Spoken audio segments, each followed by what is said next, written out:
Bom dia, uma boa sexta-feira para você, dia 2 de setembro de 2022. Tomei um susto hoje quando sentei para começar a preparar o programa, ao tomar conhecimento de uma tentativa de assassinato da vice-presidente da Argentina, Cristina Kirchner, e praticada por um brasileiro. Pensei, meu Deus do céu, será que o ódio político do Brasil já está se espalhando para a Argentina? E esse assunto inclusive, está nas manchetes de jornais hoje, assim. Um dos jornais brasileiros, publicou como sua manchete principal, é aqui o Diário de Pernambuco. Brasileiro tenta assassinar Cristina Kirchner.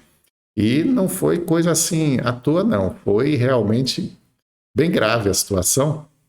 Vou mostrar para vocês aí o vídeo desse momento em que o cara tentou atirar em Cristina Kirchner, mas a arma falhou e ele estava a centímetros da cabeça da vice-presidente da Argentina. Cristina, te amo, Cristina. Te amo, te amo. ¿Qué hizo? Vai repetir, ó. Olha aí. O cara chega na frente dela. Tem un otro ángulo. Pero ahí tiene que estar un custodio, obvio, gato, obvio, porque obvio. ella está en una situación de riesgo. No, ¿Qué hace y un ahí- secretario? ahí La la- tiene que custodiar. Repetí también ahí. Custodiar a la vicepresidenta. La verdad que es muy grave, muy grave. Ahí lo que se ve en la expresión de... Ahí, Cristina se agarra la cabeza.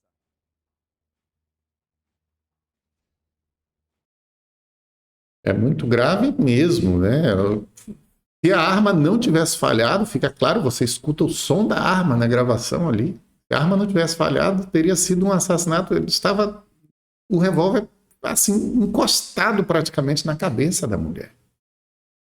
E eu pensei, meu Deus, um brasileiro está envolvido nisso.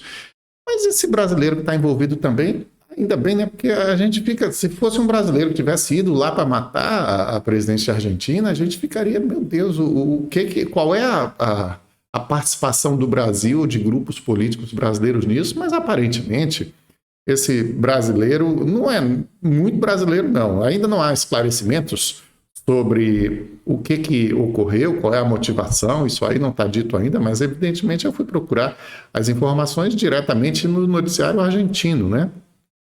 E aí no jornal Clarín, que é o principal jornal argentino, tem esse destaque, quem é o detido que apontou a arma para vice-presidente. Bom, primeiro, um homem brasileiro de 35 anos, o jornal diz, com antecedentes criminais, porém, ele se chama Fernando Andrés Sabá Montiel. É um nome completamente espanhol, né? É um brasileiro com... Não está esclarecido ainda quem são os pais, qual é a família, mas você está vendo pelo nome que ele deve ter nascido circunstancialmente no Brasil.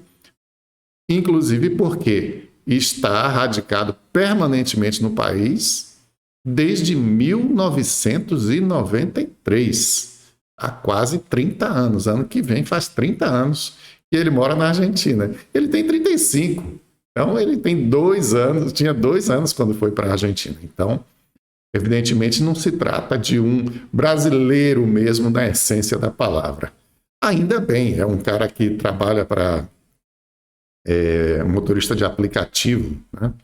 Ainda bem, felizmente, que não se trata de um brasileiro e a gente aí fica tranquilizado, pelo menos em relação a essa coisa. Não é o ódio político brasileiro que se estendeu, algum maluco que foi lá matar a Cristina Kirchner porque ela é uma esquerdista e ele odeia todos os esquerdistas. Porque a gente tem tido esse clima, né, de confronto no Brasil, mas felizmente ainda sem chegar a uma coisa dessa gravidade aí, como aconteceu agora na Argentina, que sem dúvida nenhuma, um atentado gravíssimo e que precisa ser esclarecido completamente. Esperemos que seja apenas a iniciativa de um transtornado, um alucinado, e que não tenha a ver com uma organização por trás, né? Mas, de qualquer modo, o ambiente político gera isso. Hoje foi decretado feriado na Argentina, deve haver manifestações, e o presidente declarou que isso é fruto dessa cultura de ódio político. Eu acho que, realmente, isso só leva para esse caminho, né?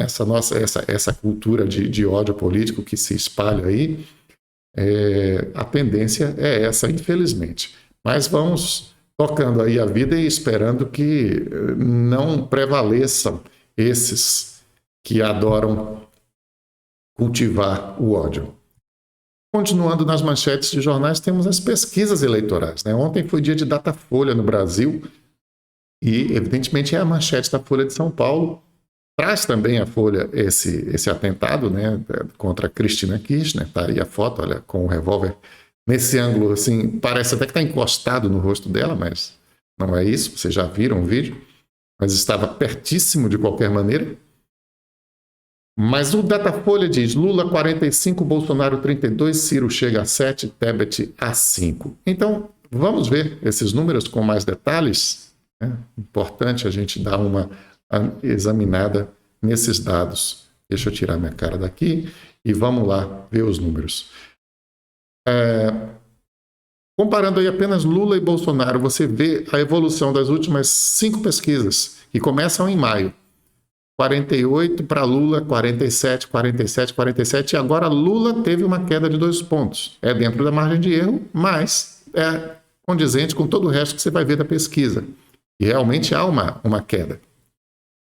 E Bolsonaro permaneceu parado. Foi o único que permaneceu parado. Então a evolução dele é 27, 28, 29, 32 na pesquisa de 16 a 18 de agosto. E agora a pesquisa pegando o fim de agosto e o primeiro dia de setembro, ele continua com os mesmos 32. Então o Bolsonaro foi o único que não mudou de lugar. Porém, Lula caiu, perdeu pontos, e os outros ganharam. Aí estão todos os outros, olha. Ciro Gomes subiu em relação à última pesquisa de 7 para 9. Tebet, Simone Tebet, a gente pode dizer que foi um salto de 2 para 5, porque é mais que dobrar a intenção de votos dela. Ela teve um aumento aí de 150%. Se numa próxima pesquisa ela tivesse um aumento igual, passava a Ciro. Mas então ela tem 5. E Soraya Tronic, Pablo Marçal, Felipe Dávila, todos 3 que não tinham nada na pesquisa anterior, agora alcançam 1%. Com essa configuração aí, o que acontece? Quais são as mudanças? Espera que eu vou mexer aqui na minha posição. Pronto.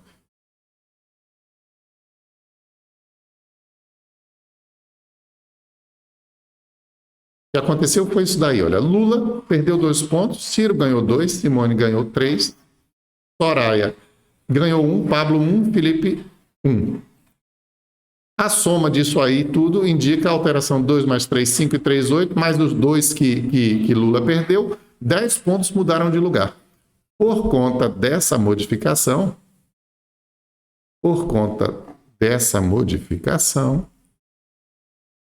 você tem aqui a soma de todos dá 47 e o Lula tem 45. Com isso, o que aponta o Datafolha? A eleição vai para o segundo turno. Está mais próximo, caminhou para uma definição em segundo turno da eleição no Brasil.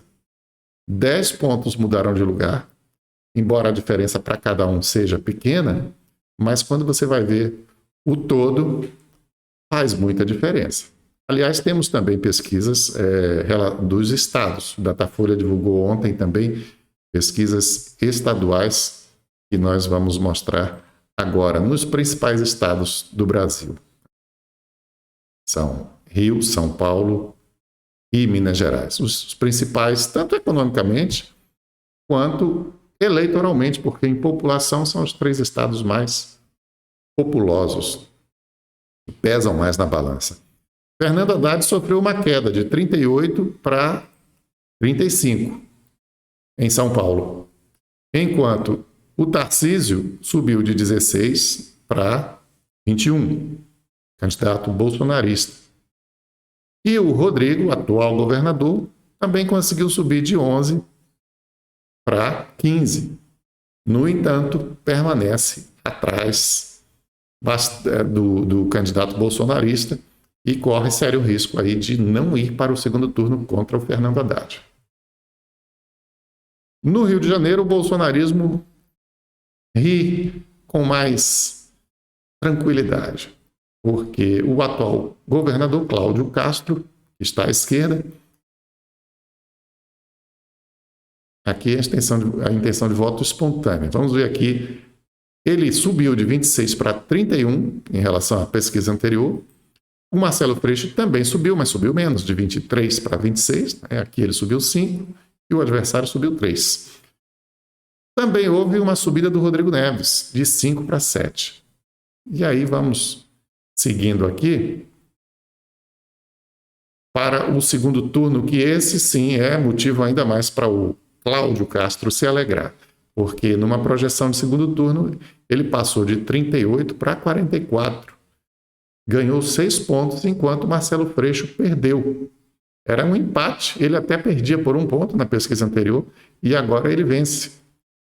O Marcelo Freixo caiu de 39 para 37.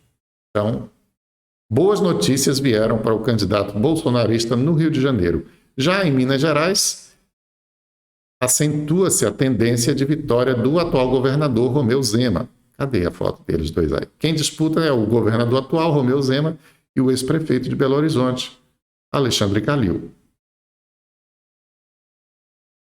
Romeu Zema tem 52, ele tinha 47, subiu bastante, 5 pontos percentuais.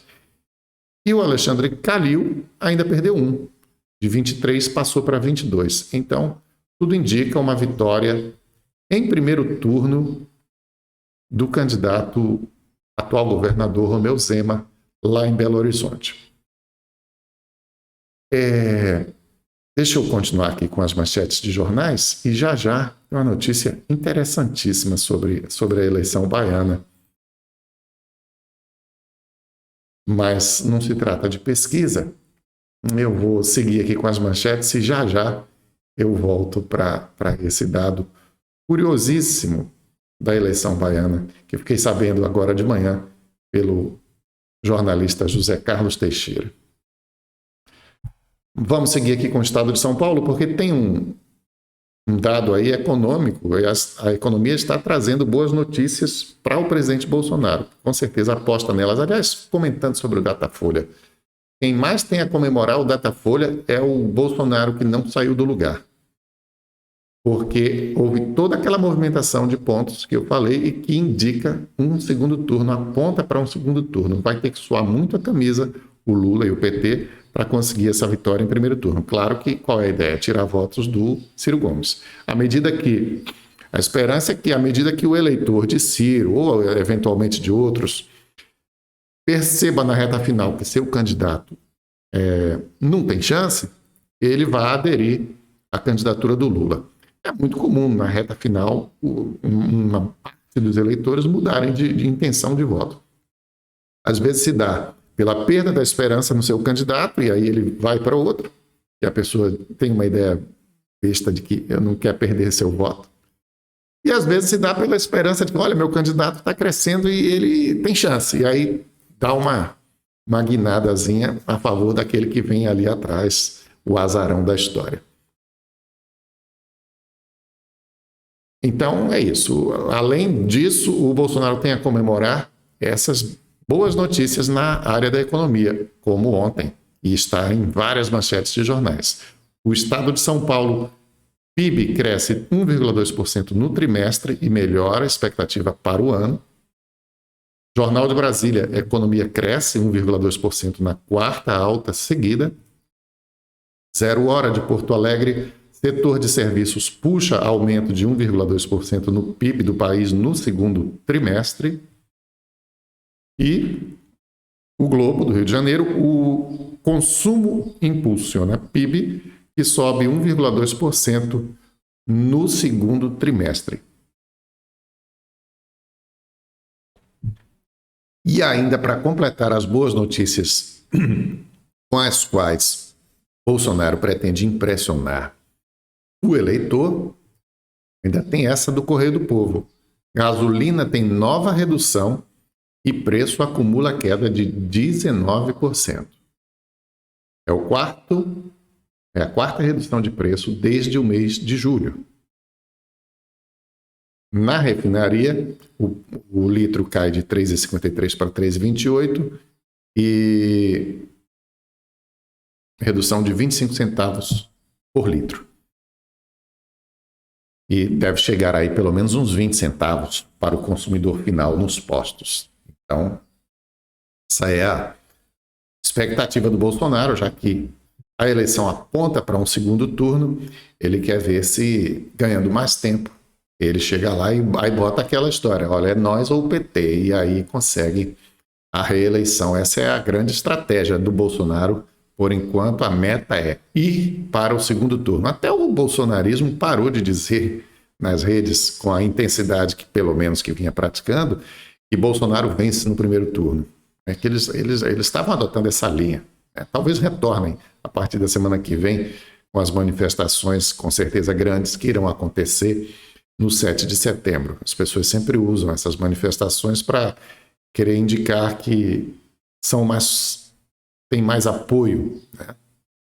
O que é sempre falso, porém, falso que eu digo, não, quem está na manifestação não é o grupo majoritário, mas é falso a ideia de que 1 milhão de pessoas na rua, ou 2, ou 3, ou 10, significa a maioria, porque a maioria não vai se manifestar. Essa que é a verdade em todas as situações. Mas o povo na rua demonstra, sim, claro, força. Quem não tem força não bota povo na rua. No jornal Correio, a batalha de sempre que se dá entre os jornais baianos na questão de contra ou a favor do governo do Estado. A manchete no Correio hoje é um dos pontos fracos, é um dos calcanhares de Aquiles do governo estadual na Bahia. Questão da regulação. Sem conseguir atender 1.100 pedidos por dia, regulação se torna a fila da morte na Bahia. A oposição dá esse nome, apelidou a regulação de fila da morte. Segundo o Tribunal de Justiça, as ações contra a Secretaria Estadual da Saúde que administra o sistema crescem 363% no período de um ano, saltando de 118 em 2020 para 547 em 2021. Questionado, o governo não responde nem envia dados. Veja, 547 ações significa mais de uma ação, quase 2 por dia, no ano inteiro. O ano inteiro. E isso está se falando só dessas pessoas que chegam a esse extremo de recorrer à justiça. Então, imagina o tamanho do problema. Realmente é um nó que precisa ser desatado pelos governantes baianos. E no À Tarde, TRE valida a pesquisa Atlas Intel publicada por À Tarde. E o TRE diz que não, tudo bem, a pesquisa está aí, atende aos critérios, aos padrões exigidos e pronto. Está chegando o dia da gente saber qual é o fundamento realmente, se tem algum valor essa pesquisa do Atlas Intel ou se não tem. Porque vem aí o voto na urna. E com o voto na urna, acaba o blá blá blá. Falta aqui agora, sim, eu quero dar a notícia a notícia que o José Carlos Teixeira trouxe hoje no site Alô Bahia, que é fantástica. Essa vai entrar para o folclore das eleições na Bahia. Olá Bahia, não é Alô Bahia não. Olá Bahia tem os artigos do José Carlos Teixeira que costumam ser imperdíveis. E esse é um caso. A Semineto vai à justiça pedir que Jerônimo apareça mais na propaganda eleitoral. Aí a foto do José Carlos Teixeira que ilustra os artigos. E ele começa dizendo, eu juro que não é piada, porque realmente até parece piada. Mas aqui está a notícia. A oposição entrou na justiça para obrigar o candidato governista a aparecer em suas próprias propagandas, tanto no espaço do programa eleitoral como naquelas inserções de 30 segundos veiculadas ao longo da programação das emissoras. Por quê? O que está acontecendo? O espaço da coligação governista está sendo quase totalmente ocupado pelos padrinhos políticos do candidato petista. que são Lula, Rui Costa e Jacques Wagner. E Jerônimo aparece, entra mudo e sai calado. Mas tem lei para isso, né? Pode fazer isso? Não, não pode. A presença de apoiadores nas peças de propaganda no rádio e na TV não pode ultrapassar 25% do tempo, é o que diz a legislação. E, portanto, o desembargador Raimundo Sérgio Salles Cafezeiro concordou com o pedido da coligação do ACM Neto e exigiu que o PT cumpra a lei e mostre seu candidato. Mas qual o problema para o PT fazer isso? É que, quanto menos os apoiadores aparecerem, menores as chances da candidatura de Jerônimo deslanchar, diz o José Carlos Teixeira. Por quê? Porque, por exemplo, a pesquisa Datafolha da semana passada mostrou que, para 61% dos eleitores, Jerônimo ainda é desconhecido. Agora veja que situação. Todo mundo já sabia disso, né? Inclusive, o que houve, o candidato a governador inicialmente no PT era Jacques Wagner. Evidentemente, todos sabem quem é Jacques Wagner, já foi governador, era um candidato forte. Sua candidatura foi anunciada com uma grande antecedência, que é pouco usual. E aí, quando foi se aproximando do pleito, ele disse, não vou mais não quero. Não quero porque isso e aquilo, não explicou bem explicado, mas disse que não ia e pronto. Então, cabia ao PT arranjar outro candidato, né? Ele não podia ser obrigado. Provavelmente viu o risco da derrota, como a ACM Neto em 2018 viu também, e não foi mais largar 2 anos de prefeitura em Salvador para perder uma eleição e ficar sem mandato. Então, a ACM desistiu, botou José Ronaldo, que só tinha a ganhar mesmo perdendo, sendo candidato. Agora, acontece que o PT precisava de um candidato forte para enfrentar um adversário forte, que é a ACM Neto, mas escolheu um candidato que nunca disputou uma eleição e, obviamente, por conta disso, não era uma pessoa conhecida. Se eles tivessem escolhido, por exemplo, Ivete Sangalo, aí sim, mas Ivete Sangalo não é do partido, não tem carreira política.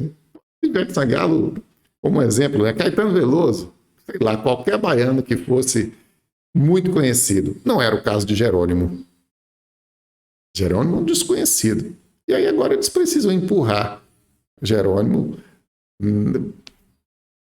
mas na frente de Jerônimo aparece Lula, principalmente, Rui Costa em segundo lugar e Wagner depois. Aí fica complicado, né?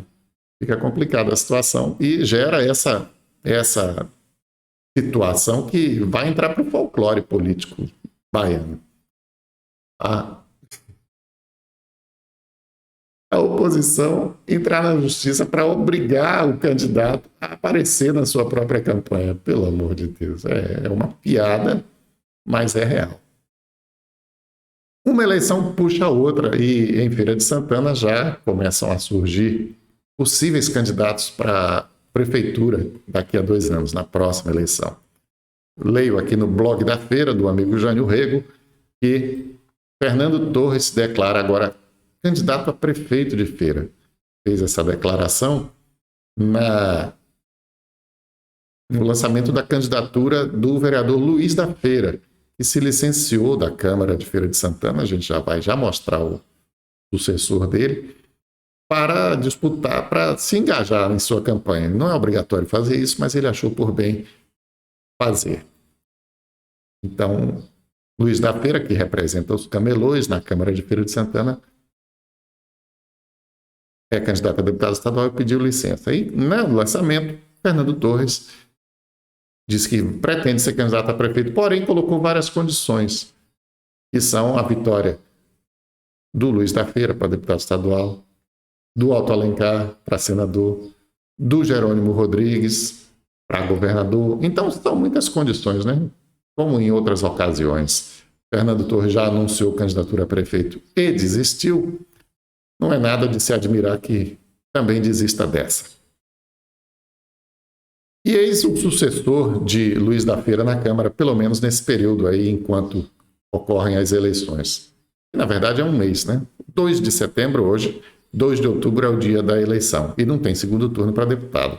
Então, daqui a 30 dias, saberemos quem são os deputados estaduais e federais eleitos na Bahia e no Brasil. Mas, por esse mês, Hélio Barreto assume a vaga de Luiz da Feira na Câmara.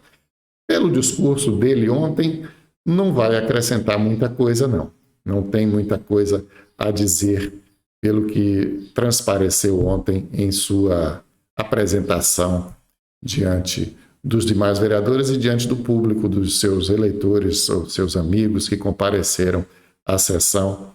E ele não teve muito a dizer, além disso, que eu vou resumir em toda a sua fala de alguns minutos, sei lá, 3, 4, em 30 segundos. Eu quero agradecer aqui de A a Z que me deram o voto de confiança e dizer: vamos eleger Luiz vereador a deputado estadual, para que eu continue nesta casa, honrando, trabalhando com vocês.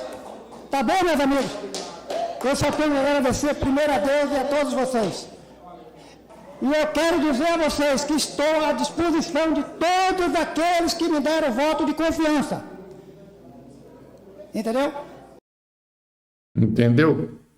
É isso. Esse é o resumo. E continua, apesar desse tempo que está me obrigando a usar casaco em Feira de Santana, já no dia 2 de setembro, nunca pensei que isso fosse um dia acontecer. E dentro de casa está ocorrendo a Feira do Livro, na Praça Padre Ovídio, Praça da Matriz, que é ali aquele complexo, tudo uma coisa só. E com destaque para a literatura de cordel. É bacana que tem a literatura de cordel em destaque. Hoje em dia a literatura de cordel é mais valorizada, né? Já foi uma literatura assim, que o pessoal não dava muita bola, e hoje não. Felizmente, é uma grande tradição nordestina. É realmente muito interessante a literatura de cordel. E o Acorda Cidade, por exemplo, dedicou aí uma extensa matéria falando da literatura de cordel. O site da prefeitura também, TV Feira, também tem uma matéria sobre a literatura que destaca bastante, uma matéria em vídeo, foca bastante a literatura de cordel nessa Feira do Livro de Feira de Santana. E está aberta hoje, amanhã, até domingo. Uma boa oportunidade de você comparecer, ter uma atividade cultural interessante. Tem também apresentações musicais, inclusive na parte da noite, na Feira do Livro. Não deixe de comparecer, enfrente o frio e vá lá. E na segunda-feira estaremos de volta aqui. Um abraço para você e até lá.